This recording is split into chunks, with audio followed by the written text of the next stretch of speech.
Good morning. Welcome back to the Red Mic. Happy Friday. Hashtag Fun Friday. Didn't know if I was going to make it. First of all, I slept in because got the day off. Why wouldn't I? And then, about a half hour ago, my wife calls me and I was just about to click go live. And we had an issue with our plumbing, had some bubbling up between our standalone shower and one of the toilets. And anyway, long story short, waited for it to go down. I put this heavy duty stuff down it. We'll see in an hour or so, maybe longer, if that took care of it. If not, I get to call Mr. Rooter. So anyway, enough about that. Today's Red Mike message, party like a founder. Now, you may remember yesterday I talked about George Washington and his farewell address when he decided he wasn't going to run for president anymore. And I do still say you need to read that. As an American, you need to go back, you need to find it, you need to read it because it is chef's kiss. I mean, it's fantastic. This is a little bit earlier. George Washington knew how to make an exit. It was not quiet. It was not with coffee and sheet cake with tinkling music in the background. No. When Washington wrapped up the Constitutional Convention in Philadelphia in September 1787, his friends hosted a farewell dinner. And the surviving bar tab is, wait for it, legendary. Okay. For roughly 55 gentlemen, the bill included. Now, this is 55 gentlemen plus the band, and there were 16 people in the band. So at most, we're talking 71 people. Here's the bar tab.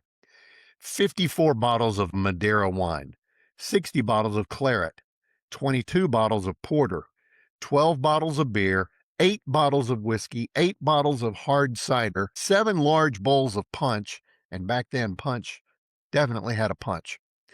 So think about that list. That receipt is legit. Our founding fathers looked at creating the greatest constitutional republic in history and said, you know what? We're going to need another round after that one. And after reading it, I could not help but hear Bill Murray's voice in the back of my head from Stripes, where he said, I want to party with you, cowboy. Yeah, me too, Bill. Me too. Now, before anybody sends me an email or a comment saying saying that everybody needs to go be drunk alcoholics. No, I'm not saying that at all. I'm not suggesting that's how we should celebrate this weekend for the 4th.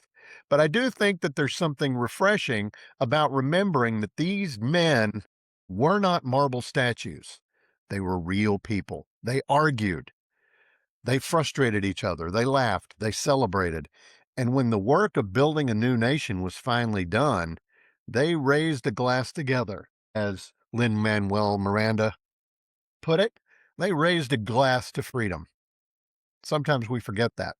We spend so much time arguing about the founders that we forget they actually liked being around each other, even after months of fierce disagreement. Yeah, of course, there were the feuds. For example, after their respective presidencies, John Adams and Thomas Jefferson didn't like each other much, right? But John Adams' last words, even though he didn't know that Jefferson died about the same time, if not sooner than he did earlier that same day, his last words were, Jefferson still lives. I think America could use a little more spirited debate, but a little less treating political opponents like mortal enemies. As for me, I'll honor the founders the same way I honor most of life's milestones, just with considerably fewer than 171 bottles of alcohol. If you are out and about tomorrow for the 4th, if you're shooting off fireworks, if you're at a family function, if you're having a beverage or two, be safe. Don't drink and drive.